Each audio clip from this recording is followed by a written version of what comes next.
Assalamualaikum warahmatullahi wabarakatuh. Perkenalkan, nama saya Arum Cepoko Suci. Saya berasal dari UPBJJ Jakarta.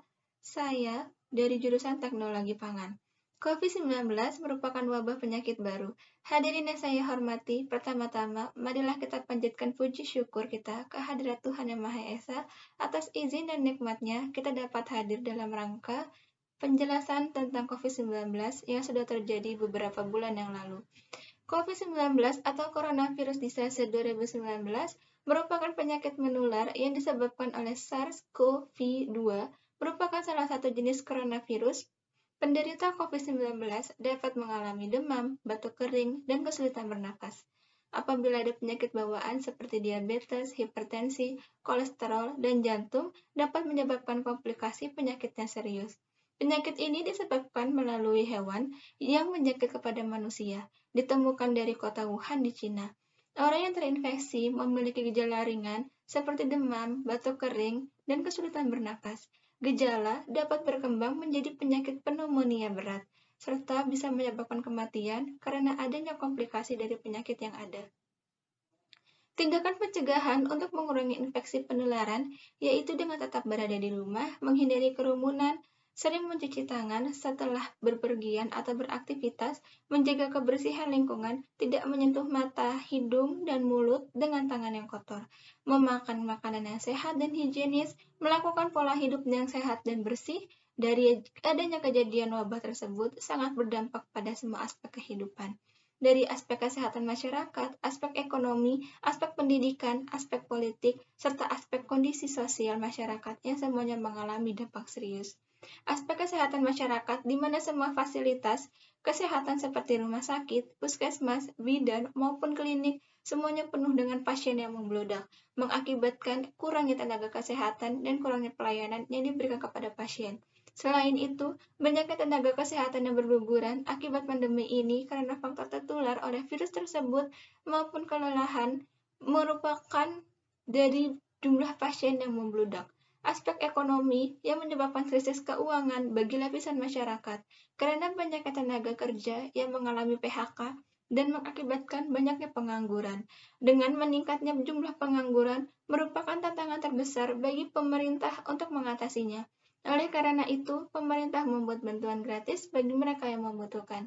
Tetapi sulitnya dalam mendapatkan bahan pangan pokok karena tidak adanya pemasukan keuangan masyarakat dan pemberian bantuan pemerintah yang tidak merata disebabkan oleh oknum yang tidak bertanggung jawab. Dari aspek pendidikan, menyebabkan adanya pembelajaran daring atau online merupakan sistem pembelajaran tanpa tatap muka secara langsung antara guru dan siswa, tetapi pembelajaran dilakukan melalui internet. Hal ini merupakan tantangan besar bagi seorang guru karena dalam kondisi seperti ini, guru pun dituntut untuk bisa mengelola, mendesain media pembelajaran atau media online dengan sedemikian rupa guna untuk mencapai tujuan pembelajaran dan untuk mencegah atau mengantisipasi kebosanan siswa dalam pembelajaran model daring tersebut. Akibat kurangnya interaksi langsung antara guru dan siswa, otomatis berkuranglah internalisasi nilai-nilai karakter yang semestinya harus ditanamkan seorang guru ke dalam diri siswa. Ini mengakibatkan degradasi moral pada anak atau siswa. Aspek politik, karena dalam situasi pandemi, peran pemerintah dapat diperkuat serta munculnya rasa krisis yang dirasakan pemerintah maupun oposisi. Krisis yang dialami bangsa ini membuat semua elemen bangsa mau tidak mau harus bersatu mengatasi pandemi yang belum juga berakhir. Kondisi demikian rupa membuat partai-partai yang belum masuk ke dalam pemerintah mempertimbangkan untuk bergabung ke dalam koalisi pemerintah. Aspek kondisi sosial masyarakat, berbagai aktivitas sosial yang sebelumnya dapat kita lakukan dengan leluasa, ini harus kita lakukan dengan menerapkan protokol kesehatan. Manusia sebagai makhluk sosial yang hidup berdampingan dan selalu membutuhkan bantuan orang lain. Kini dikarenakan pandemi memaksa mereka harus menjadi manusia egois yang hanya memikirkan diri sendiri dan orang terdekat untuk dapat bertahan hidup. Tidak hanya mengguncang aspek sosial, pandemi ini juga mengakibatkan perubahan kebiasaan dalam masyarakat.